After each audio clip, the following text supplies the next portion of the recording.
Hey y'all, and welcome back to the party. It's your girl Britt Reacts, and today we are reacting to Randy Travis' Three Wooden Crosses live at the Grand Ole Opry. Let's see what he has to say.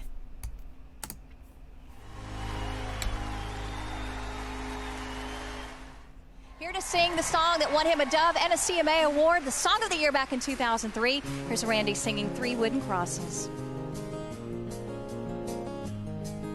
A farmer and a teacher, a hooker and a preacher, riding on a midnight bus bound for Mexico. One was headed for vacation, one for higher education, and two of them were searching for lost souls. Okay, I'm gonna pull up the lyrics because I want to make sure I'm understanding this correctly. Two things. What is a dove? Obviously it's an award, but like, where does that award come from? She said something about the CMAs. I know what the CMAs are, but where do you get a dove? Because that sounds like a cool award. Secondly, I don't know anything about the Grand Ole Opry except for the fact that a couple of days ago I watched Dolly Parton. I think it was 9 to 5. And they said she had been a member of the Grand Ole Opry for like 50 years or something like that, which sounds like an incredible feat. I don't know anything about it, but that is the extent of my education on the Grand Ole Opry. All right, let's pull up these lyrics so I can further understand and know what I am hearing. Randy Travis. The Wooden Crosses. All right, guys. A farmer and a teacher. And a farmer and a teacher, a hooker and a preacher. We have 4 people on this bus. Riding on a midnight bus bound for Mexico. One's headed for vacation, one for higher education, and 2 of them were searching for lost souls. The driver never ever saw the stop sign, and 18-wheelers can't stop on a dime. Oh no. Oh no. Okay, but we only have 3 wooden crosses and we have 5 bodies. Where is this song going? All right, let's go. Let's go. That driver never ever saw the stop sign, and 18-wheelers can't stop on a dime. There are 3 wooden crosses on the right side of the highway. Why there's not 4 of them, heaven only knows. I guess it's not what you take when you leave this world behind you. It's what you leave behind you when you go. Wait, but shouldn't there be 5 wooden crosses, not 4? Because you add the bus driver, that makes 5? I guess we only are talking about the passengers. Okay, fine. This song is sad. Why there's not 4 of them, heaven only knows. I guess it's not what you take when you leave this world behind you. It's what you leave behind when you go. Meaning the 4th person didn't have anyone to like place a cross for them. Oh, this song is sad, y'all. It's what you leave behind you when you go. That farmer left to harvest a home and 80 acres that they can love for growing things in his young son's heart. That teacher left her wisdom in the minds of lots of children and did her best to give them all a better start. That preacher whispered, can't you see the promised land, as he laid his bloodstained Bible in that hooker's hand. There are 3 wooden crosses. Okay, so we know the teacher she left something behind. We know the farmer left something behind. And we know the preacher went to lay his blood-stained Bible in the lady's hand. So which of the 2 of them didn't get a wooden cross, and why? I love a story. Y'all know I love a story. This is like reading a book, and I just want to get to the end of the book, and I love that it's a song. Woo, so good. There are 3 wooden crosses on the right side of the highway. Why there's not 4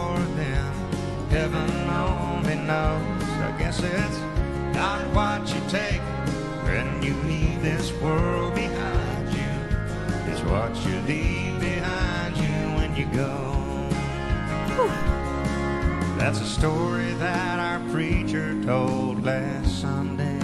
Okay. As he held that bloodstained Bible up for all of us to see. The preacher lived. The preacher survived. I don't know why I didn't see that coming. The preacher survived. Okay. As he held that bloodstained Bible up for all of us to see, he said, bless the farmer and the teacher and the preacher who gave this Bible to my mama, who read it to me. There are 3 wooden crosses on the right side of the highway. Why there's not 4 of them, thou I guess we know. It's not what you take when you leave this world behind you. It's what you leave behind you when you go. There are 3 wooden crosses on the right side of the highway.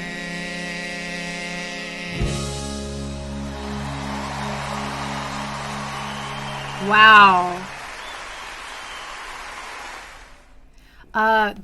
They sound amazing. His voice is just like good old chicken noodle soup. It's just good. It's good for the soul. I'm not gonna lie to y'all. I'm a little twinge of confused because I thought the preacher survived and the lady passed away. But he says the preacher held up his bloodstained Bible for all of us to see. He said, bless the farmer, the teacher, and the preacher who gave this Bible to my mom. Oh.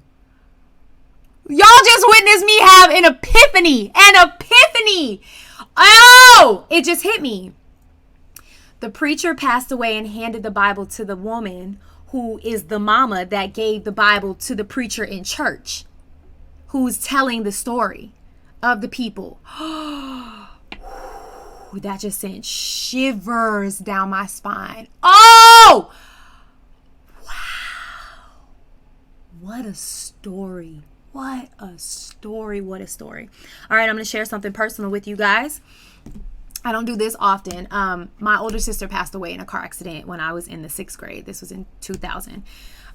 She was the driver of the vehicle. She passed away. There were 3 girls in the car. Another girl passed away. Another girl lived. And obviously this was a tragedy all across. But my sister, even though she was the one at fault, left a huge legacy at her homegoing service, which was packed full of teens and just young people. There was you just saw so many people impacted by her mistake and the tragedy that happened from it, but so many kids were changed by her story. Where I grew up, there was a book that was called It Shouldn't Happen to Me. I believe that's what it was called, and it was about kids who had passed away in car accidents, and they taught us in our health classes. So I grew up in health learning about this, or taking this health class, and my sister being in this book. And to just grow up and see that my sister's story was going to continue to be told, so hopefully one day this didn't happen to someone else, meant a lot. And I carry that with me forever, because that's what she left us with. It was the gift of, don't let this happen to you. Don't let my story be your story. And, I've grown up. I'm 34 now, and I carry my sister with me. We had a cross on the side of the road where she passed away for years and years and years and years and years. So this song actually, I think, means more to me as I let it marinate on my soul. It's like, wow, that is so deep. And that woman took that Bible and passed it on to her son, who became a preacher and is touching other people's lives with this story. And that's really what it's about, is when you leave this earth, are you leaving something? No matter how big your life was, or maybe how tragic your passing was, did you leave the world something to remember you were here, to pass on to generations? And again, my sister's story is not the prettiest, but she left something. She left something for us to remember and to hold on to. So that is my very personal anecdote. I love this song. I loved the vocals. The story was obviously meaningful to me. And this is really what I'm growing to love about country music, is there's so much depth and meaning in the stories and the songs. So you guys, please go have the day you deserve, and I'll see you next time. Peace.